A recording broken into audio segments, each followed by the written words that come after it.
आज हम आपके बीच में आए हैं ताकि हम आपको बता सकें कि किस तरीके से लगातार केसीआर और उनकी बीआरएस ने तेलंगाना की जनता से झूठ बोला, तेलंगाना की जनता को छला है, उनको धोखा दिया है।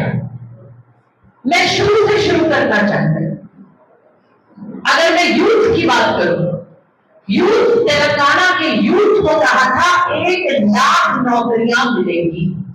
1 लाख नौकरियों पर 30 लाख लोगों ने अप्लाई किया, 30 लाख यूथ ने अप्लाई किया, लेकिन उस 1 लाख जॉब में एक जॉब भी तेलंगाना के यूथ को नहीं मिली।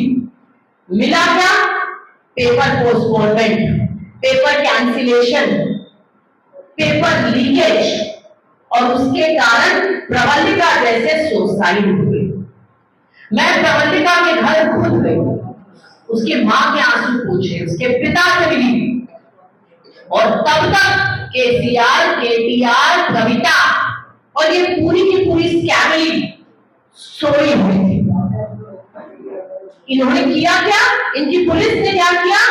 तेलंगाना के सुसाइड करते यूथ के, प्रवल्लिका के कैरेक्टर को असैसिनेट किया। एक बच्ची की आत्महत्या के बाद मैं आपके माध्यम से तेलंगाना के यूथ को कहना चाहती हूं, life is beautiful and it is very precious. Don't go for suicides, don't go for suicides. Congress party is with you, we will fight it out. हम आपके साथ खड़े हैं, और इसी चीज को देखते हुए 6 गारंटीज के अलावा राहुल गांधी जी ने एक और गारंटी दी है तेलंगाना के यूथ को, 2 lakh jobs immediately after Congress party will come to power. 2 lakh jobs to the youth of Telangana. Congress party has decided this is the guarantee our leader Rahul Gandhi has given and we will deliver it. हम deliver करेंगे तेलंगाना के youth को, उनको आत्महत्या नहीं करने देंगे, हम उनके साथ खड़े हैं। हमने कहा है 5 लाख रुपया, 5 lakh rupees we will deliver to the youth of Telangana for their education, for their hostel fees, for their fooding, for their books. We will give 5 lakh rupees to the youth. This we have promised, we will deliver. KCR, you are a liar. You have lied to the youth of Telangana. Now I come to the women of Telangana. Women, very important. Our candidate is also woman. KCR ने कहा था 33% reservation to the women. Show me where is 33%. It is only Kavita who is rising with all her wicked scams in Telangana. Yes. So this scamming, I will not call it family. It's a scamming who comes up with new scam every day. Land scam, mine scam, sand scam, liquor scam. Every day there is a new scam in Telangana. In the BRS government, they talk about women of Telangana. Let me tell you, 35,000 women of Telangana are missing. 35,000 महिलाएं तेलंगाना की गुमशुदा है, पता नहीं है, no single FIR registered. I want to ask you through you all. I want to ask through you all. Where are these 35,000 women in the KCR? Why did you register a single FIR? 35,000 families are suffering. You promised women banks in Telangana. Not a single woman bank made. You are press people, please tell me where is a single bank. You tell me one single bank that you have seen in Telangana. Is there any bank? No, there is not a single bank. They promised women industrial corridors. कोई एक women single corridor Telangana में है? No. They promised family counselling centre, एक भी family counselling centre है तेलंगाना में? ये 2014 के मैनिफेस्टो में कहा था। It is, I am speaking as per the manifesto of 2014. Do you see any? There is not a single family counselling centre. What they have given is ST and SC दलित महिला को Rachakonda police station में पीट कर मारा। आदिवासी महिलाओं की, आदिवासियों की बात करते हैं, ट्राइबल वुमेन को राजकोंडा पुलिस कमिश्नरेट में मेल पुलिसमैन ने पीट कर मारा। क्या ये सच नहीं है? अगर सिर्फ किसी की इज्जत है बीआरएस में, किसी एक महिला की, तो वो सिर्फ कविता की। भाजपा बीजेपी ने दिल्ली में गिरफ्तारियां की है, लेकिन ये जो बी टीम है स्कैमली के साथ मिली हुई, बीजेपी बी टीम, कविता की अरेस्टिंग क्यों नहीं होती? कविता के यहाँ ईडी क्यों नहीं जाती? सीबीआई क्यों नहीं जाती? क्यों कविता आज खुले में है? क्यों अरेस्टिंग नहीं हो रही है? मैं पूछना चाहती हूँ। There is a little scam. Telangana की महिलाओं के साथ, तेलंगाना साउथ के स्टेट्स में नंबर 1 पर है। If I talk about women crimes, Telangana is on number 1, and if I talk about southern states of India, Telangana is on number 1, and we can understand it well. हम ये समझ सकते हैं, क्योंकि तेलंगाना की महिलाओं को जब पुलिस स्टेशनों में पीट कर मारा जाता है, मेल पुलिस ऑफिसर पीटते हैं, कविता की अरेस्टिंग, तब कहाँ कविता जाती है, तब कहाँ केटीआर जाते हैं, तब कहाँ केसीआर जाते हैं, तब कहाँ बीआरएस के लोग जाते हैं। तो आपने तेलंगाना की महिलाओं के साथ झूठ बोला है, उनकी इज्जत के साथ आपने खिलवाड़ किया। और इसका एक और एग्जाम्पल मैं आपको बताता हूं। हमारी कैंडिडेट इंदिरा जी कैंडिडेट है, और बीआरएस के जो इनके ऑपोजिट में कैंडिडेट है, जो कि एक्स डिप्टी सीएम रहे हैं, एमएलए रहे हैं कई बार, और आज वो इंदिरा जी की इज्जत पर उंगली उठा रहे हैं। How dare you to raise a question on any woman? You are attacking personally. How dare you? आपका कथनी और करनी का फर्क यही बताता है। आप कहते हैं महिलाओं की इज्जत, और आप रोज महिलाओं की बेइज्जती करते हैं। कैसे आपने महिलाओं को पुलिस स्टेशन में पीटा, उनको मार दिया, एक एफआईआर 35,000 महिलाओं के लिए आप रजिस्टर नहीं करते, और आप हमारी कैंडिडेट, आप कहते हैं 33% रिजर्वेशन कांग्रेस पार्टी का दिखाती है, हमने महिला कैंडिडेट दिए, और आप हमारी महिला कैंडिडेट की बेइज्जती कर रहे हैं, इज्जत के साथ खिलवाड़ कर रहे हैं, रोज सवाल उठा रहे हैं हमारी महिला कैंडिडेट पर। लेकिन इंदिरा जी एक स्वतंत्रता सेनानी, एक फ्रीडम फाइटर की बेटी है। इंदिरा जी एक फ्रीडम फाइटर की बेटी है, उनका नाम इंदिरा है। Indira, her name is Indira, and she was an island lady. मैं इंदिरा जी से डिस्कस कर रही थी कि आपको बुरा नहीं लगता जब आपके ऊपर पर्सनल अटैक किए जाते हैं? आपको बुरा नहीं लगता जब रोज आपको के बारे में झूठ बोला जाता है कि आप चल नहीं सकती, आपके कमर में दिक्कत है, आपको ये दिक्कत है, आपको ये दिक्कत है? आपको बुरा नहीं लगता जब एक मेल, एक पुरुष एक अपने सामने लड़की महिला को देख रहा है और उस महिला पर रोज अटैक कर रहा है? वो दिखाता है कि इनकी महिला विरोधी सोच है।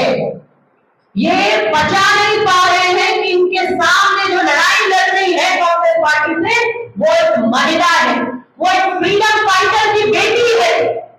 इंदिरा जी ने कहा कि मेरा नाम इंदिरा है, मेरे पिता ने मुझे इंदिरा नाम दिया है क्योंकि वो एक फ्रीडम फाइटर थी।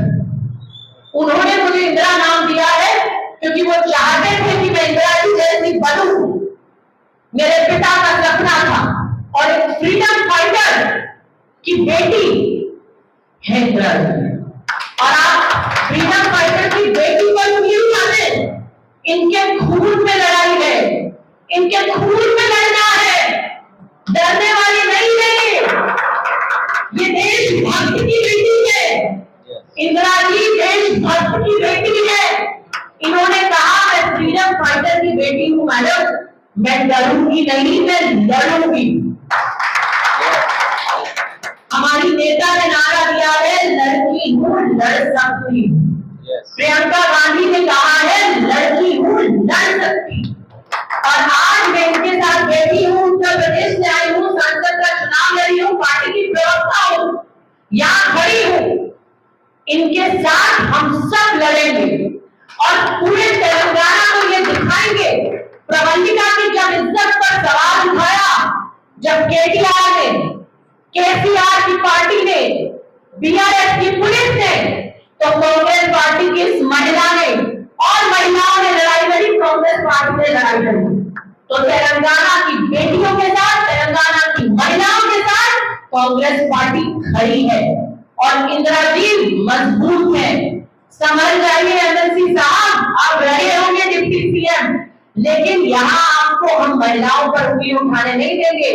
हमारी पार्टी में इंदिरा गांधी जैसी महिलाएं रही, हमारी पार्टी का नेतृत्व सोनिया अम्मा ने किया है, हमारी पार्टी में प्रियंका गांधी जैसी नेता है जो रोज महिलाओं को आगे बढ़ाती, जो रोज ये कहते हैं 33% रिजर्वेशन, हमने देके साबित किया है 33% रिजर्वेशन। आज अगर पंचायतों में महिलाएं हैं तो वो राजीव गांधी जी ने पंचायत में महिलाओं को लाकर उन्हें मेयर बनाने का हक दिया, उन्हें कॉर्पोरेटर बनाने का हक दिया, उन्हें पंचायत अध्यक्ष बनाने का हक दिया। ये कांग्रेस पार्टी ने किया है और हम करेंगे। और इंदिरा जी से मैं कहना चाहती हूँ कि आप डरिएगा मत, आप स्वतंत्रता सेनानी की बेटी हैं, तेलंगाना की महिलाएं आपके साथ हैं, और इस तरीके की नीच हरकत कर बीआरएस के कैंडिडेट ने बताया है कि वो कांग्रेस पार्टी से और आपसे डर रहे हैं, वो घबरा रहे हैं, उन्हें पता है कांग्रेस पार्टी जीतने जा रही है। तेलंगाना का ओपिनियन पोल कहता है कि कांग्रेस पार्टी आने वाले 3 दिसंबर को सरकार बनाने जा रही है। हम सरकार बनाएंगे, हम सरकार बनाएंगे। कांग्रेस पार्टी ने 6 गारंटीज दी। हमने कहा है 10 लाख तक का फ्री इंश्योरेंस देंगे, हमने कहा है 4000 का पेंशन देंगे वृद्धों को, जिनका किडनी का डायलिसिस होता है हर दिन, उन लोगों को। हमने कहा है कि हम फ्री, जो तेलंगाना मूवमेंट के फाइटर हैं उनको प्लॉट देंगे। हमने कहा है आदिवासियों को पट्टे देंगे, 5 लाख घर बनाने के लिए देंगे। हमने कहा है कि हम लोग 500 रुपए का गैस सिलेंडर तेलंगाना की महिलाओं को देंगे, हम 2500 रुपए तेलंगाना की महिलाओं को देंगे। हम तेलंगाना की महिलाएं कर्नाटक की तरह फ्री बस सेवा का आनंद उठा पाएंगी, टीएसआरटीसी की बसेस में। उन्हें यहाँ से हैदराबाद जाने के लिए किसी पर देखना नहीं पड़ेगा। हम उनके घर का बजट, बीजेपी ने 1200 का सिलेंडर किया। महंगाई, पेट्रोल, डीजल, रसोई गैस, सब्जी पर के दाम आसमान पर आ गए, लेकिन कांग्रेस पार्टी ये प्रॉमिस करती है तेलंगाना की महिलाओं को, तेलंगाना के लोगों को, मध्यम वर्ग को, मिडिल क्लास को, कि हम आपके घर का बजट नहीं बिगड़ने देंगे, हम आपके बच्चों की पढ़ाई के लिए 5 लाख रुपया देंगे, हम आपके घर में 500 रुपए का सिलेंडर देंगे, हम 2500 रुपया महीना महिलाओं को देंगे, हम 500 रुपए, मैंने कहा 500 का गैस, हम आपको 10 लाख का फ्री हेल्थ इंश्योरेंस देंगे। हमने राजस्थान में दिया है 25 लाख का फ्री इंश्योरेंस, हम दे रहे हैं लगातार। हम फार्मर्स को फ्री करंट देंगे, हम 200 यूनिट इलेक्ट्रिसिटी फ्री देंगे, हमने दिया है और हम तेलंगाना में भी डिलीवर करेंगे। हमने कर्नाटक में out of 6 guarantees 4 we have delivered within 5 months on the table. Yes. Within 5 months we have given 4 guarantees and same we will deliver in Karnataka. Chhattisgarh model has become a model in India today. We are giving mobiles to the women of Rajasthan. So many schemes running in our state. Or KCR and BRS, you are only lying. Every day you are coming up with a new lie. Kaleshwaram project को आपने ATM बना दिया। 1 लाख करोड़ रुपए से ऊपर का जो घोटाला इस कैमरी ने किया है, इस कैमरी में 1 लाख करोड़ से ऊपर का घोटाला किया। राहुल गांधी ने खुद कालेश्वरम प्रोजेक्ट को विजिट किया, वहां पिलर पे क्रैक्स मिले, आपने खुद देखा। और इस कैमरी ने कालेश्वरम को सिर्फ एक एटीएम की तरह यूज किया, सिर्फ एक एटीएम। Money, power, liquor.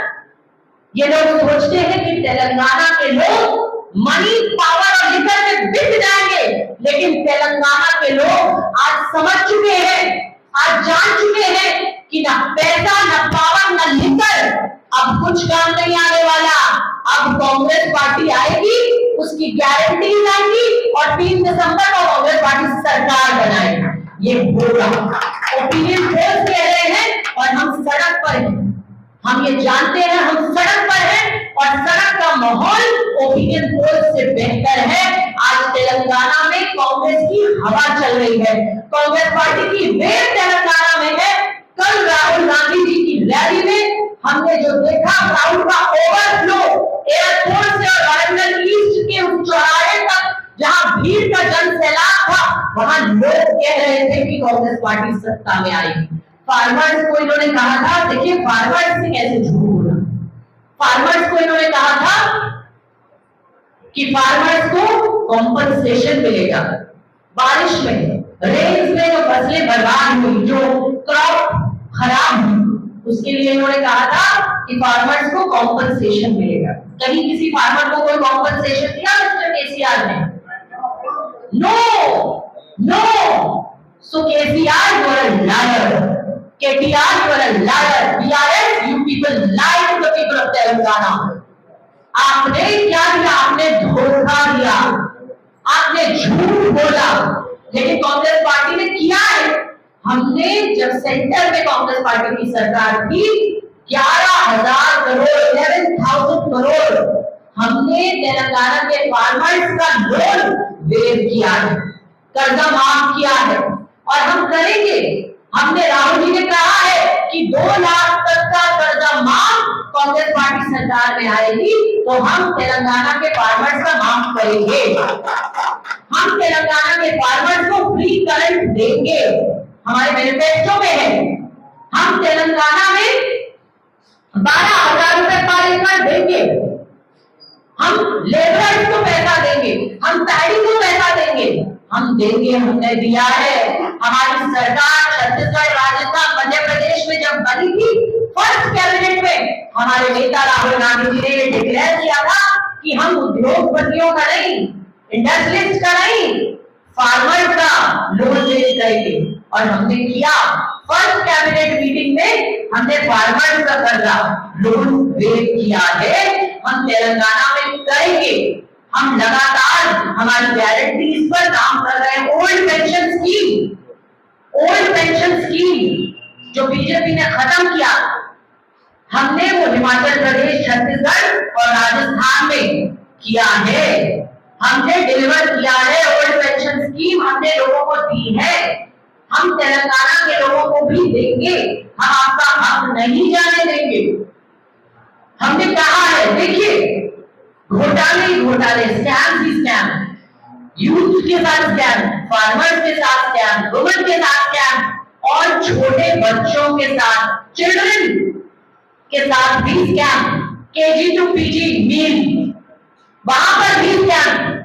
कहा था KG to PG स्कूल बनेंगे, एक सिंगल स्कूल 9 साल में बना, KTR की असेंबली में बना, लेकिन वहां पर भी नो मील गिवन।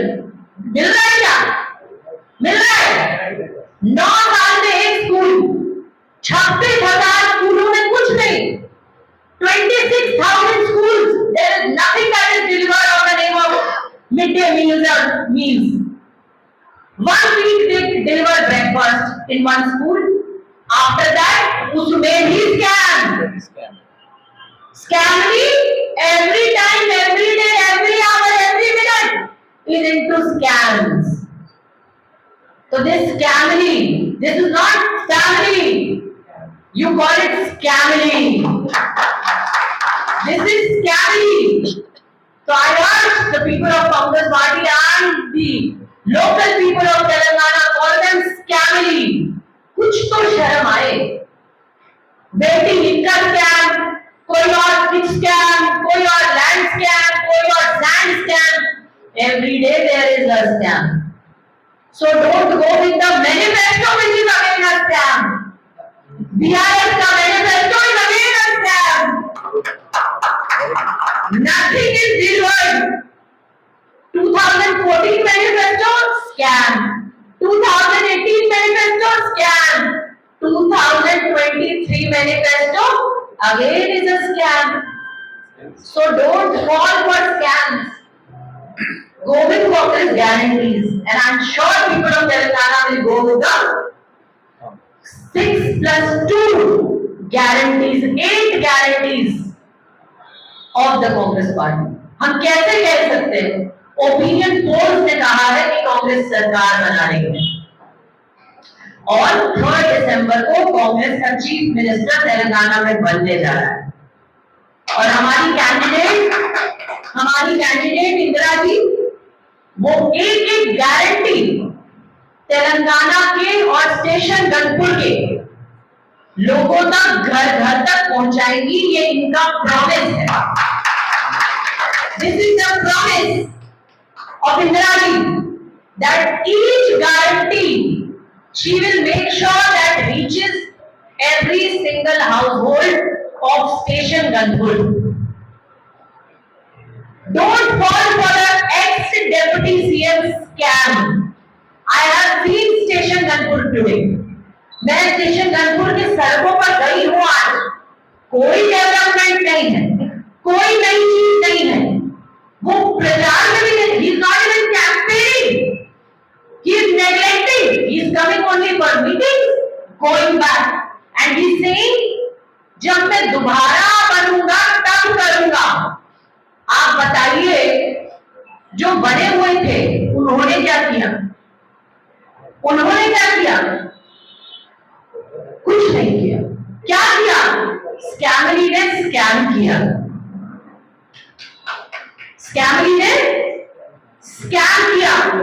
मनी पावर लेकर तेलंगाना के हर घर को बर्बाद किया.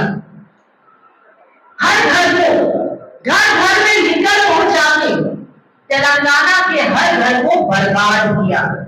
देखिए पावर का कैसे इस्तेमाल किया. ये मेरे पास नाम है Marapaka Ravi, ZPTC Ghanpur, Singapuram Dayakar, MPTC forum president. Pressure किया जा रहा है इन लोगों को, पुलिस स्टेशन पे बुलाया जा रहा है, प्रेशर किया जा रहा है कि ये लोग उनके प्रेशर में आए. पावर का इस्तेमाल किया जा रहा है इन लोगों को प्रेशर में लाने के लिए ताकि ये कांग्रेस पार्टी का सपोर्ट ना करे, वापस बीआरएस में जाए. लेकिन ये जान चुके हैं, ये समझ चुके हैं और इनका विश्वास है राहुल गांधी जी में, मल्लिकार्जुन खड़गे जी में, सोनिया अम्मा में. इनका विश्वास है प्रियंका गांधी जी में और इनका विश्वास है इंदिरा जी में. और इन्होंने कहा है कि हमें स्टेशन गनपुर के हर घर के लिए काम करना है. तो इन्हें स्कैमली के स्कैम से ये बाहर आ चुके हैं. हमने स्कैमली के स्कैम से इन्हें बाहर निकाल दिया और ये कांग्रेस पार्टी की गारंटीज के साथ अब चलना चाहते हैं. सोनिया अम्मा ने एक स्वर्णिम तेलंगाना का सपना देखा. ये तेलंगाना सोनिया गांधी जी के उस सपने से बाहर आया था. सोनिया जी ने सोचा था कि तेलंगाना में जब कांग्रेस की सरकार आएगी तो एक स्वर्णिम तेलंगाना बनाएंगे, एक विकसित तेलंगाना बनाएंगे. लेकिन वो केसीआर के झूठे, वो केसीआर के स्कैम्स के मैनिफेस्टो में, केसीआर के स्कैम वाले मैनिफेस्टोज में तेलंगाना के लोग फंस गए. अच्छे लोग हैं तेलंगाना के. People of Telangana are very good. They are nice. They are good-hearted people. They fall under the scam of this family. And when they did not get anything in 9 years, 9.5 years, they did not get anything. Now they have decided to go with the Congress party. Indira ji has given land to the people of Telangana. We have delivered. We have won. She is a good governor, a strong candidate, a woman with courage, a daughter of a freedom fighter, ground worker, a daughter of a freedom fighter. देश हित के लिए जिसके खून में राष्ट्र है, जिसके खून में देश हित है, जिसके दिल में एक फ्रीडम फाइटर की बेटी का जज्बा है, वो आपके घर घर में कुछ डिलीवर करना चाहिए और वो करेगी। Thank you so much and I would like to request the media also कि जब घर बर्बाद होंगे या हो रहे हैं तो सभी के होंगे, किसी का घर नहीं बचेगा। इसलिए हमें काम करना है प्रोग्रेस की तरफ, तेलंगाना के लोगों के वेलफेयर के लिए। और कांग्रेस पार्टी हमेशा से गरीब के लिए, मध्यम वर्ग के लिए, मिडिल क्लास के लिए, पुअर के लिए, आदिवासी के लिए, दलित के लिए, शेड्यूल कास्ट, शेड्यूल ट्राइब के लिए कांग्रेस पार्टी ने काम किया और हम करेंगे। हम इस स्कैमली के स्कैम से आपको निकालेंगे और कांग्रेस पार्टी की गारंटीज आपको डिलीवर करेंगे। Thank you so much. BC CM बनाएंगे। मैं अमित शाह जी से कहना चाहती हूँ कि बंटी संजय का क्या कसूर था? बंटी संजय तो बीआरएस से लड़ रहे थे, काम कर रहे थे।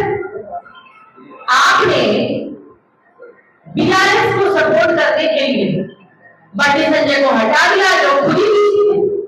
जब आपने बंटी संजय को, लोगों को जो काम करते हैं तो रिवॉर्ड मिलता है, बंटी संजय को काम करने के लिए पनिशमेंट मिल गई, उनकी प्रेसिडेंटशिप हटा दी गई और किशन रेड्डी को दे दी। Kishan Reddy is nothing more than a dummy for BRS, so they are equally supporting each other. हाँ, सो जिन्होंने बीसी प्रेसिडेंट हटा दिया वो बीसी सीएम बनाने की बात कर रहे हैं, लेकिन कांग्रेस पार्टी ने ये प्रूव किया है। कैसे प्रूव किया है? Ashok Gehlot in Rajasthan is a BC CM, we have done it. Chhattisgarh CM Bhupesh Baghel is a BC CM. We have proved it. We have been proving. जो हम कहते हैं वो हम करते हैं, जो हम बोलते हैं, जो हम गारंटी देते हैं वो हम डिलीवर करते हैं। हमने किया है और हम करेंगे। और ओवैसी जी, एक आपने पोस्टर देखा होगा, मोदी जी का चेहरा होता है और मोदी जी का चेहरा हटता है तो केसीआर का चेहरा निकलता है, केसीआर का हटता है तो ओवैसी जी का निकलता है। क्योंकि जब माइनॉरिटी इशू होते हैं, जब माइनॉरिटी के लोन रिजेक्ट होते हैं, तब ओवैसी जी कुछ नहीं बोलते। 5 लाख लोन एप्लीकेशन माइनॉरिटी के रिजेक्ट हुए, क्यों नहीं बोले ओवैसी जी? 6 एमएलए है ना ओवैसी जी के, क्यों नहीं बोले? Because is a B team. जहां कांग्रेस पार्टी जीतती है, जहां कांग्रेस पार्टी इलेक्शन लड़ती है, वहां ओवैसी जी पहुंच जाते हैं। सो बी टीम। और अगर आप माइनॉरिटीज के लिए कुछ करना चाहते हैं तो आप हक दीजिए, उनकी एप्लीकेशन लोन की रिजेक्ट होती है, आप कुछ बोलते नहीं, आप कुछ कहते नहीं, आप साइलेंट हो जाते हैं। तो कहने का मतलब ये है कि कांग्रेस पार्टी जो कहती है वो डिलीवर करती है। हमने 6+2 8 गारंटीज दी है, हम डिलीवर करेंगे। That is our promise to you. Thank you very much. మరి మీకు తెలుసు కొద్ది రోజుల క్రితం కరెంట్ సీఆర్ గారు ఏం మాట్లాడారో దాని మీద మరి నేను ఏఐసిసి కంప్లైంట్ ఇచ్చినప్పుడు మరి దాడి శర్మ గారిని పంపించారు ప్రెస్ మీట్ పెట్టమని. అడ్వకేట్ అయిన ఏపీ మరి విపిన్ పవన్ గారిని పంపించారు ఏఐసిసి నుంచి లీగల్ కూడా యాక్షన్ తీసుకోవడానికి కోసము. మరి మహిళగా ఇక్కడ ఉన్నారు కాబట్టి తనని కూడా పంపించి మరి విషయం ప్రియాంక గాంధీ గారు వస్తున్నారు ఇక్కడికి, తనని కంపల్సరిగా ఆమె రిపోర్ట్ ఇవ్వనని, అవసరమైతే మహిళా కమిషన్ తీసుకెళ్తున్నాము మా ఢిల్లీలో. ఈ విషయం మీకు తెలుసు, మహిళలను ఏ విధంగా కించపరిస్తే మహిళలు రాజకీయంగా రాలని ఒక ఉద్దేశంతో మైండ్ గేమ్ ఆడుతున్నాడు మీకు తెలుసు. ఇప్పటికే మహిళలు రాజకీయాల్లో రావాలంటే భయపడుతున్న రోజులు. మరి ఇలాంటి సమయంలో ఎంతో ధైర్యం చేసి ఒక దళిత మాదిగ మహిళను నేను లోకల్ ఉన్నానని వచ్చి ఇక్కడ నేను ఫస్ట్ టైం కాదు సెకండ్ టైం నేను ఈసారి వచ్చినాను. మరి లాస్ట్ టైం కూడా ఒక ఎమ్మెల్యే మీద కంటెక్ట్ చేశాను, ఎప్పుడు ఆయన ఇలాంటి మాట మాట్లాడలేదు. మరి ఈయన ఎందుకు మాట్లాడుతున్నాడో అర్థమవుతలేదు. ఓడిపోతారని ఒక భయం ఉంటే రాజకీయానికి వెళ్ళిపోవాలి, ఆయన చేసిన అభివృద్ధి పనులు చెప్పుకోవాలి, వాళ్ళ కుటుంబాన్ని నేపథ్యం చేసుకోవాలి, వాళ్ళ కుటుంబము మరి రాజకీయంగా ఎంత సర్వీస్ చేసింది, ఆయన ఎంత సర్వీస్ చేసింది చెప్పుకోవాలి. కానీ మహిళను ఒక రకంగా మాట్లాడము ఇది ఆయనకి ఎంతవరకు సంబంధించమో అర్థమైతలేదు.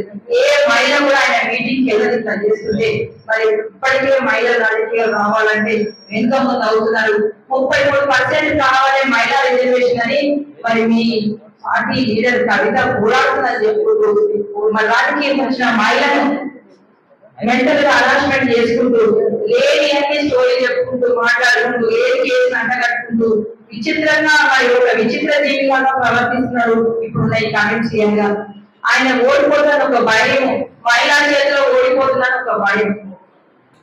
ఇంకొక విడ్డూరమైన విషయం ఏంటంటే ఆయన స్థానికులు కాదు, ఆయన లోకల్ కాదు, నేను లోకల్ కాదని చెప్తున్నాను. ఇప్పుడున్న ఇల్లు ఎవరిది, మా తాత ముందాల పేరేంటి నేను చెప్తాను, ఆయన తాత ముందాల పేరేంటో చెప్పుకోవాలండి.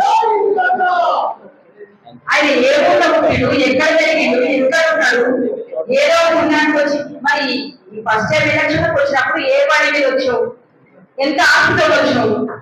ఈ రోజు అంటే నేను 2.5 కోట్లే చూపించిన అప్పుడే ఇంట్లో 30 కోట్లు చూపించిన అన్నాడు. 30 కోట్లు నేను బిజినెస్ చేసిన, 2.5 కోట్ల అప్డేట్ గా చూపించి 10 కోట్ల ఇల్లు ఎట్లా కట్టామని అడుగుతున్నాను.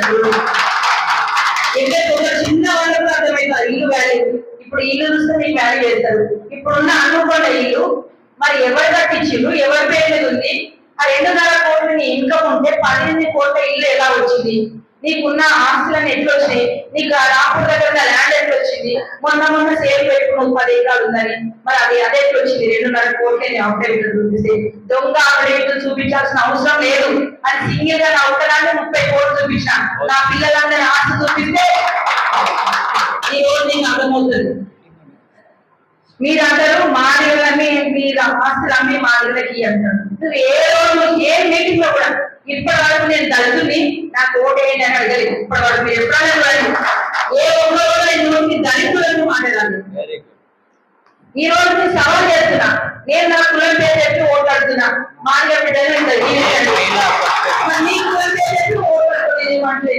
నీ ఊరు పేరు చెప్పుకో, నీ కులం పేరు చెప్పుకో, నీ ఫ్యామిలీ బ్యాక్గ్రౌండ్ చెప్పుకో. ఇప్పుడు అంతా చెప్పింది కదా, ఇలా నాన్న మరి మీరు కూడా చెప్పుకోండి, మీ రాజకీయ నేపథ్యం ఏముంది, నీ కుటుంబ నేపథ్యం ఏంటి ఉందని చెప్పి.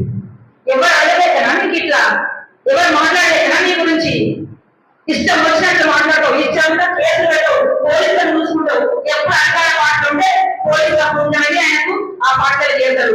నిజంగా కనుక నువ్వు అధికారం లేకపోతే 100 కేసులు కాదు 400 చేసేది, 400 మందిని మర్డర్ చేపించాము ఈరోజు. అందులో 100 మంది మార్గలే అది మర్డర్ చేస్తాం, ఇయ్యాలి కూడా మర్డర్ చేస్తారు. ఎన్కౌంటర్ కాదు, ఎవరు ఇష్టం లేకపోతే వాళ్ళు తీసుకొచ్చి ఎన్కౌంటర్ పెడుతుంది చంపేయచ్చు. నువ్వు కనుక అధికారంలో లేకపోతే ఖచ్చితంగా నీ మీద ఎన్నో మర్డర్ చేస్తుండేది.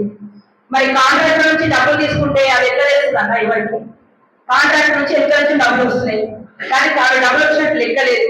ప్రాజెక్టులు కట్టకుండా నీకు డబ్బులు వస్తాయి, అవి నీ డబ్బులు కావు. 18 లక్షల ఇన్కమ్ అంటావు, 18 లక్షలతో ఇన్ని కోట్లు ఎన్ని కట్టుకుంటావు ఎవరు అన్నారా? నీ ఆస్తులతో మాకు లెక్కలేదు, నీ పంటలు మాకు లేదు, మాకు నీ జోలికి వచ్చిన రాజకీయంగా నువ్వు ఏ అభివృద్ధి చేసావు అంటున్నా.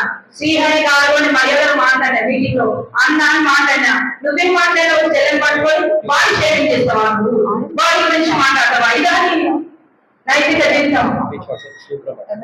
ఈ రోజు నువ్వు చెబుతున్న విషయాలు ఈ రోజు అంటారు అందరూ డబుల్ బెడ్రూమ్ ఇల్లు కోసం కట్టినాము, నేను డబుల్ బెడ్రూమ్ కోసం అప్లికేషన్ పెట్టమంటే ఉండేది నా మాట వచ్చినట్టు ఇస్తాను. రాజే ఉన్నప్పుడు డబుల్ బెడ్రూమ్ రావు, నువ్వు డబుల్ బెడ్రూమ్ వేసుకుని ఏమంటున్నా నేను. అంటే రాజే ఇచ్చిన అప్లికేషన్ నువ్వు అనుకోని అనుకోవాలి, ఇస్తానన్నా అబద్ధం కావాలి, రేపు ఇస్తానన్నా అబద్ధం కావాలి. ఈ కనుగోలు అభివృద్ధి చెందకపోవడానికి కారణం రాజే రీసెంట్ చేయడానికి నువ్వే అభివృద్ధికి అడ్డుపెట్టుకున్నావని చెప్తున్నా. ఈ రోజు మా కాన్స్టిట్యూన్సీ అభివృద్ధి, మా కాన్స్టిట్యూన్సీ నా కాన్స్టిట్యూన్సీ అభివృద్ధి పోకపోవడానికి కారణం కంపల్సరీ నువ్వు చేసిన పనికి అర్థమవుతుంది. ఇక్కడే పెళ్ళైనప్పటి నుంచి ఇక్కడ ఉన్నా మీకు తెలుసు అక్క అంటది మాది. మరి ఈ రోజు చెప్తున్నా ఆయనకి ప్రతి ఏ అభివృద్ధి కార్యక్రమం చేయాలన్నా ఈయన అడుగులు వేయాల్సిందే. రాజే దీపం చేయాలంటే అభివృద్ధి జరగదు. ఆయన అభివృద్ధి చేస్తే ఈయన టికెట్ కాదు, అది ప్రాబ్లం.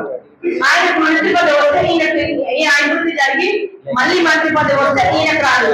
కేవలం రాజే తీసేస్తా తప్ప ఈయన దిక్కు మొక్కు లేదు. మా కాంగ్రెస్ పార్టీ మహిళా రిజర్వేషన్ లేకున్నా ఇక్కడ మహిళా రిజర్వేషన్ లేదు, అయినా ఒక దళిత మహిళ స్టేట్ మొత్తానికి ఒక మహిళకి ఇక్కడ అవకాశం ఇచ్చి నిలబెట్టే ఫిజికల్ గా మాట్లాడుకుంటూ మెంటల్ హరాస్మెంట్ చేసి దళిత మహిళ రావద్దు. ఎందుకంటే ఆయన దళితులు అంటే ప్రేమ లేదు, దళితులను చెప్పుకోరు. కాబట్టి ఒక దళితులు దళిత మహిళలు అంటున్నది ఒక అహంకారం, ఒక అహంకారపూరితమైన అంటే తెలుసు ఆయన గురించి మీకు. నిన్న రవాణా పార్టీలకు వస్తే ఒక మాట అంటే తట్టుకోలేక మరి మన న్యాయబద్ధంగా మేము జగ్జీవనరావు బొమ్మ దగ్గరికి వెళ్ళి మా జాతి నాయకుడు కాబట్టి ఆయన దగ్గరికి వెళ్ళి వీళ్ళు వెళ్ళి ధర్నా చేస్తే కూర్చొని మాట్లాడి ప్రెస్ మీటింగ్ పెడితే తీసుకెళ్లి ఇద్దరిని అరెస్ట్ చేసి బయట కేసులు పెడతావా? ఎంతమంది మీద బయట కేసులు పెట్టాలనుకుంటున్నాం? ఎంతమంది పోలీసులకు పోలీస్ కేసులు పెట్టుకుంటూ ఈ రోజు నువ్వు ఒక్కరితో ప్రేమగా మాట్లాడతావో చెప్పు. అసలు నువ్వు ఎవరితో ఒక్కరితో భయపెట్టించి తప్ప ఏ ఊరోజు భయపడుతున్నావు, భయపెట్టిస్తున్నావు ఇక్కడ. అసలు ఎక్కడో నువ్వు ఇంటికి వచ్చి భయపెట్టించా నీకు అంత ధైర్యం ఉంటే దమ్ముంటే నీ ఊరో మీద నీ పోటీ చేసుకో, లేక నీ ఓటర్కు దగ్గర చేసుకోను. ఎక్కడి నుంచి వచ్చినంటే నీకే ఇంటుంటే నీ ఊళ్ళో మాకెంత ఉండాలి. ఇప్పుడు ఇక్కడ ఉన్నాడు ఎంపీడీసీ సింగపురం దయాకర్ మా మరిది, నాకు 100 మంది పాలలు ఉన్నాయి, నా 100 కుటుంబాలు అయిపోయాడు. మరి నీవు కార్యం సిఆర్ అంటారా గన్పులో కూర్చొని 7 మండలాలు వాళ్ళ పాలలు ఎవరున్నాడో చూపించాలి. కార్యం అనవసరంగా పర్సనల్ డీటెయిల్స్ పోతే ఊరి పెట్టుకోతే వస్తావు చెప్తున్నాను. ఈరోజు ఎవరు ఉన్నామో రాజకీయంగా మాట్లాడుకోండి. ఏదైనా ఉంటే 30 ఏళ్ళ రాజకీయ జీవితం పెద్ద గీతం అంటుంది, పెద్ద రాజకీయం పెట్టి ఒక మహిళతో మాట్లాడేది కూడా తెలియని ఇంకెంత కాలం లేదు ఒక దుస్థితికి పోయినామంటే నిజంగా నీకు మెంటలెక్కింది అనుకోవాలి. ఏ పార్టీ నీకు మంచి భ్రమించింది? ఇంకా అట్లా ఎమ్మెల్సీ ఉంది నీకు, ఆల్రెడీ 3.5 సంవత్సరాలు ఎమ్మెల్సీ ఉంది, ఒక మంత్రి చేసావు, ఎంపీ చేసావు, డిప్యూటీ సీఎం కాక వెళ్ళినావు. కొద్దిగా మాటలకు అవకాశం ఇవ్వండి అని అడిగినాం మిమ్మల్ని. మాటల సోదరులకు ఇక్కడ 75,000 మంది ఆ మాటలు ఉంటే ఒక్కసారి అవకాశం కావాలంటే అది కూడా నాకే కావాలి, ఎమ్మెల్సీ నాకే కావాలి, ఎమ్మెల్యే నాకే కావాలి, నా తర్వాత నా కూతురు కావాలని 2 నెలల కింద పోయి నాకు చాతనైతే లేదు నా బిడ్డ టికెట్ అని అడిగినాం. ఇంట్లో ఇవ్వకపోతే కాంగ్రెస్ మాట్లాడినావు, నువ్వు టికెట్ ఇవ్వకపోతే కాంగ్రెస్ తెచ్చుకున్నావు. ఈరోజు నీకెవరిని చూసి ఇవ్వలేదు, వాడు రాజే డిపెండ్ చేయాలి, ఇందులో నువ్వు టికెట్ రావాలి చేయాలి, కాంగ్రెస్ లో తెచ్చుకోవాలనుకున్నావు. నీ పన్నాగా మేము పన్నలేదు. మేము చెప్తున్నాము మహిళలు అంటే ఏదో ఊరు అంటే వెళ్ళిపోతుంది, నేను బెదిరిస్తా, పోలీస్ కేసులు పెడతా, ఆ మెంబర్ ఎవరన్నా నాకు ఫోన్ చేసి కలిసిరంటే వెంటనే వాళ్ళ ఇంటికి వెళ్ళి దండం పెట్టి తీసుకోకపోవడం మీరు నేర్చుకున్నావు. ఇంత దిగజారి పోవడం నేను అనుకోలేదు. అసలు అధికారం కోసం ఈ రోజు ఇంత దిగజారి ప్రతి వాళ్ళ ఇంటికి పోయి కాంగ్రెస్ వస్తా అంటే చాలు ప్రతి నేను ఈ రోజు ఛాలెంజ్ చేసి చెప్తున్నాను. ఆయన ఎవరు 5 మనుషుల్లో 3 నాకు ఓటేయకపోతే మీకు నేను రాజీనామా చేస్తాను చెప్తున్నాను. ఆయన ఎవరైతే 5 మందిలో అందులో 3 నాకే ఓటేస్తారు ఖచ్చితంగా నేను చెప్పగలుగుతాను. నువ్వు ఎవరు మనసులోనే కాదు, ప్రజలకు మనసు దోచుకో, లీడర్ కొనగానే కాదు, పబ్లిక్ ఉండాలి, మనిషి ప్రజలతో ఉండాలి. నీ అభివృద్ధి ఏంటిది? 30 సంవత్సరాలు చేసావు, గన్పూర్లో నువ్వు ఏం చేసావు చెప్పు. నిలబడి పూర్తి డిగ్రీ కాలేజ్ ఉన్నదా? విద్యాశాఖ ఎడ్యుకేషన్ మినిస్టర్ రెండు, కేవలం డిగ్రీ కాలేజ్ లేదు ఇక్కడ. ఇంత దృష్టి తీసుకొచ్చాము. ఆయన మరి ఇంకో డిప్యూటీ సీఎం హెల్త్ మినిస్టర్ ఉండి 100 బెడ్ హాస్పిటల్ కోసం 100 సార్లు పోతే దాన్ని కాకుండా చేసింది నువ్వు. ఖచ్చితంగా రాజేలు అభివృద్ధి చేయకుండా అడ్డుకున్నారంటే ఇప్పుడు నువ్వు టికెట్ తెచ్చుకున్నాను చూస్తే మా గన్పూర్ అభివృద్ధిని రాజే రావద్దని, రాజే పేరు వస్తుందని అభివృద్ధిని ఆపిను. ఈ రోజు నేను నిలబడకుండా నన్ను మెంటల్ హరాస్మెంట్ చేయాలని చూస్తున్నావు. నీకు ఇది తగదు. ఖచ్చితంగా ప్రజలు బుద్ధి చెప్పే రోజు దగ్గరకు వచ్చింది. మాటలంతా ఒకటైండు, మహిళలంతా ఒకటైండు, రైతులంతా ఒకటైండు, ఇది పైన ఒకటే మరి ఉన్నది చూసుకోవాలని చెప్తున్నాను. ఈ రోజు మరి ఎంత మందిని భయపెట్టించినా ఇక్కడ ఉన్న వాళ్ళందరూ మీరు చూస్తున్నారు. కాంగ్రెస్ పార్టీ ఎలా వచ్చిందో అక్కడ ఆయన పెట్టే మాటలు ఈ రోజు నేను ఒక ఎంపీటీసీని ఒక ఊళ్ళో ఒక సర్పంచ్ చేయలేదు మా దగ్గర ఎంపీటీసీని పిలిచి బూతులు తిట్టినట్ట చాతనైతే లేదా నీకు వాడు బూతులు ఎందుకు అని ఇలాంటి భయపెట్టించి నువ్వు రాకుండా వస్తారంటున్నావు అయిపోయింది నీ బాస్ నీకు ఇద్దరికి చెల్లింది ఆల్రెడీ ఆయన డిసైడ్ అయ్యి ఇంకా నువ్వు కొంచెం డిసైడ్ కావడానికి టైం తీసుకుంటావు ఫస్ట్ వేసిన రేవంత్ రెడ్డి గారు మీటింగ్ పెడితే పబ్లిక్ చూసి మీటింగ్ చూసి బయట వెంటనే ప్రెస్ మీట్ పెట్టి ఆ ప్రెస్ వేసిన ఏ మాట్లాడుతుంది తెలియక ఇష్టపడినట్టు మాట్లాడి ఈ రోజు నీ నువ్వే ఇస్తున్నావు నీ వేరే నువ్వే తీసుకున్నావు వేరే వాళ్ళు అడ్డలేదు నీ కెపాసిటీ మాట్లాడలేదు కాబట్టి ఇప్పుడు నువ్వు నీ లోపల ఏముంది అనేది ఇప్పుడు బయటపడదు ఏదో వేరే వాళ్ళను వాళ్ళు ఇట్లాంటి వాళ్ళు లేచేస్తున్నట్టు కాదు నీవు నీ పద్ధతి ఏదో ఇప్పుడు ఈ రోజు నీ మనసులోకి బయటపడది నువ్వు పైకి వచ్చిన ఇప్పుడు నీ మాటలన్నీ బయటకు రావడంతో నీ పరిస్థితి ఏదో మహిళల పట్ల నీ ప్రవర్తన ఏదో ఇప్పుడు అర్థమైపోయింది కాబట్టి మహిళలంతా గమనిస్తుంటేనే వాళ్ళు చూసుకోవట్లేదు ప్రతి మహిళ నువ్వు మాట్లాడినారు నీ వ్యాల్యూ తగ్గిపోయింది నీకు వచ్చే పర్సెంటేజ్ ఓటు కూడా డిపాజిట్ కూడా రాని పరిస్థితి వచ్చింది కాబట్టి మీ మరి ఈ పత్రిక ముఖంగా తెలియజేస్తున్నాను ఇంకొకసారి ఇట్లా మాట్లాడితే మరి ఇంకా చెప్పినాను ఖచ్చితంగా మహిళా కమిషన్ వెళ్తుంది ఇప్పుడు కూడా మేము ఆల్రెడీ ఎలక్షన్ కమిషన్ కి ఇచ్చాం మహిళా కమిషన్ కి ఇచ్చాం మా అడ్వకేట్ గారు కూడా కోర్టులో చేస్తున్నారు ఖచ్చితంగా అభ్యర్థులని క్యాన్సల్ చేయమని చెప్పాం